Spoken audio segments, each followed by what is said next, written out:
చీపురుపల్లి తలసరి ఆదాయాన్ని పెంచడం ద్వారా జిల్లా ప్రజల జీవన ప్రమాణాలను పెంచేందుకు కృషి చేయాలని జిల్లా కలెక్టర్ డాక్టర్ బిఆర్ అంబేద్కర్ పిలుపునిచ్చారు.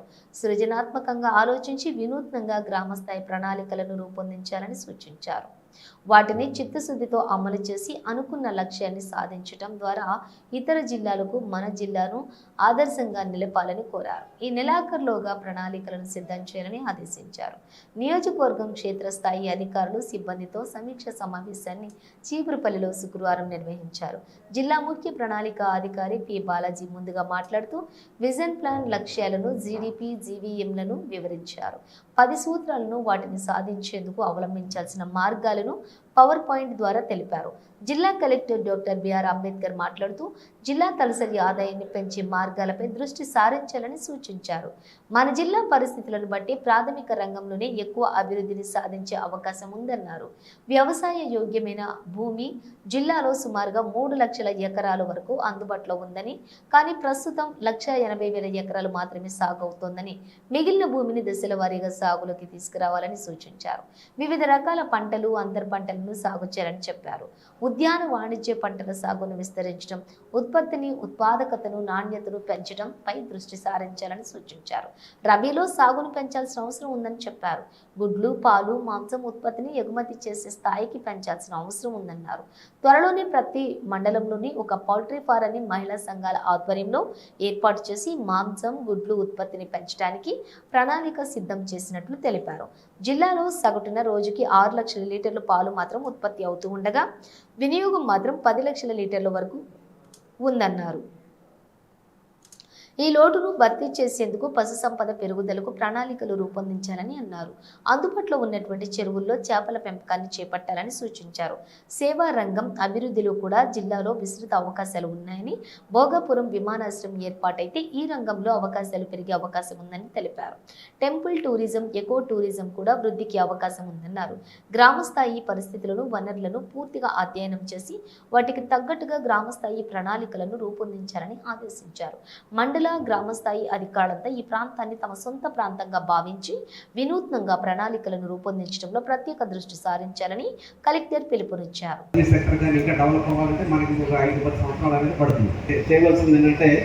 దీంట్లో పూర్తి స్థాయిలో మనం నిమగ్నం అయ్యి మన జీవీని మనం పెంపొందించే దిశగా మనం అందరూ కూడా ప్రయత్నం చేయాలి.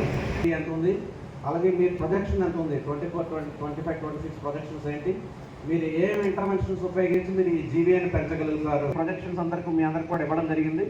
కానీ మరి ఏ విధంగా దాన్ని యాక్షన్ ప్లాన్ ఏంటి, మనం ఏ విధంగా తెచ్చుకుని ఒక ప్రణాళిక అనేది మనం చేయాల్సిన అవసరం ఉంది. ఏంటంటే అనేది చాలా ముఖ్యం. అది ప్రోడక్ట్ అనేది క్వాలిటీ వస్తే దానికి రేట్ వస్తుంది.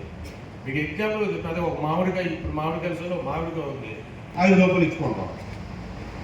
క్వాలిటీ బాగుంటే మనకి దాని రేటు పెరిగింది, ఆదాయం పెరిగింది. వీటన్నిటి మీద మీరు కాన్సన్ట్రేట్ చేసి రాబోయే రోజుల్లో మీరు ఇన్నోవేటివ్గా ఏమేమి యాక్టివిటీస్ చేస్తారు, ఎలా చేస్తారు, తద్వారా ఏ విధంగా మీ యొక్క గ్రామంలో ఉన్న ఆదాయాన్ని పెంచగలుగుతారు. ఇప్పుడు మీకు ఆల్రెడీ మీ విలేజ్ స్థాయి జీవీ కూడా మీకు ఎంత ఉందనేది మీకు ఇచ్చాం. మాత్రమే మనం కల్టివేట్ చేస్తున్నాం. అని 1,20,000 ఎకరాలకు మనం కల్టివేట్ చేయకుండా అలా ఉంచే మనం సాగులో తీసుకురావాలి. ఒకేసారి నేను పొద్దున కల్లా మిమ్మల్ని 1,80,000 ఎకరాలని సాగులో తీసుకురామని నేను చెప్పట్లేదు. ఈ ఏడాది తీసుకురావాలి. ఈ జిల్లా మొత్తం నేను చెప్తున్నాను. అది మీ మండలం వైపు కూడా మీకు ఆల్రెడీ డేటా ఇచ్చేసి మీకు ఉంది. అగ్రికల్చర్ స్టేటస్ అందరూ కూడా మండలం డేటా కూడా మీకు అందజేయడం జరిగింది. ఎన్ని ఎకరాలు మీకు ఉంది, ఈ అగ్రికల్చర్ కానీ హార్టికల్చర్ సెక్టర్లో కానీ మనం ఈ తలసరి ఆదాయం పెంచడానికి మనకి 4 మార్గాలు ఉన్నాయి. ఒకటి అవకాశం ఉంటుంది. ఈ ఏడాది ఎంత టార్గెట్ అనేది మీకు ఆల్రెడీ ఇస్తాం. 40,000 ఎకరాలు ఈ ఏడాది కాదు, ఈ ఏడాది కొంత నెక్స్ట్ ద్వారా ఒకే ల్యాండ్లో మల్టిపుల్ క్రాప్ల ద్వారా మనం ఇన్కమ్ని ఎలా పెంచవచ్చు అనేది ఒకసారి మీరు ఆలోచన చేయండి. ఎకరానికి 250 కేజీలు మనం అదనంగా పండించాం గత ఏడాది కంటే. 25 వాడతారా, ఏ విధంగా అనేది మనం ప్రొడక్టివిటీ పెంచడానికి ఎటువంటి అవకాశం ఉంటుంది అన్న దాని మీద ఒకటి కాన్సన్ట్రేట్ చేయాలి. డిపార్ట్మెంట్ పరంగా మనం ఏ విధమైన చర్యలు తీసుకుంటే మన తలసరి ఆదాయం మన 15.84% తీరుగా ఉన్న ఈ 3 సెక్టార్ సంబంధించి ప్రైమరీ సెక్టార్ అంటే ఫారెస్ట్రీ, అగ్రికల్చర్ అలైడ్ సబ్జెక్ట్స్గా మనం పిలుస్తాం.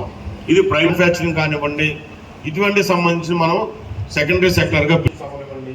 వీటికి సంబంధించి మనం సర్వీస్ సెక్టర్లో మనం క్యాలిక్యులేట్ చేస్తూ ఉంటాం. మన జిల్లాలో ఉన్న మౌలిక పరిస్థితులు కానివ్వండి, మన జిల్లాలో ఉన్న పరిస్థితులను బట్టి కొంత సమయం పడుతుంది.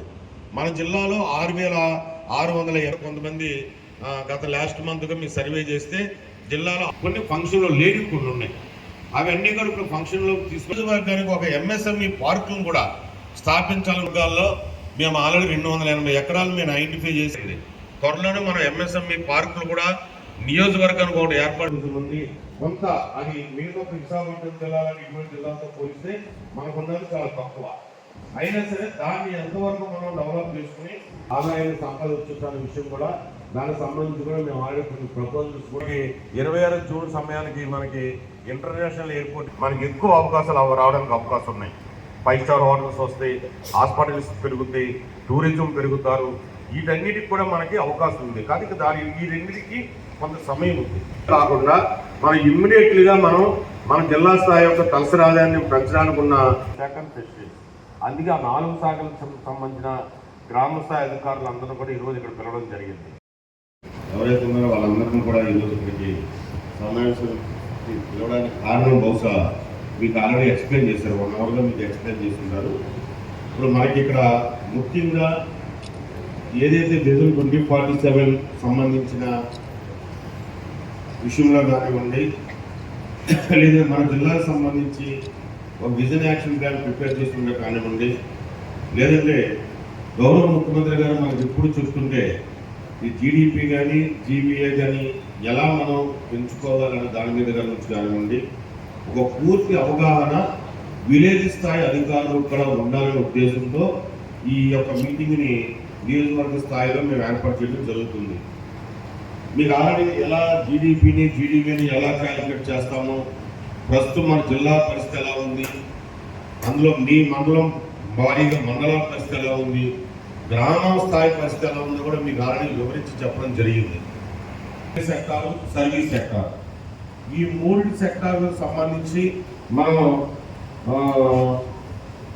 ఏదైతే గ్రోత్ రేట్ సాధిస్తామో ఆ గ్రోత్ రేట్ బేస్ చేసుకుని మన యొక్క తలసరి ఆదాయం, జిల్లా తలసరి ఆదాయం పెరగడం ద్వారా మన జిల్లాలో ఉన్న ప్రజల యొక్క జీవన ప్రమాణాలను మనం పెంచడానికి అవకాశం ఉంటుంది.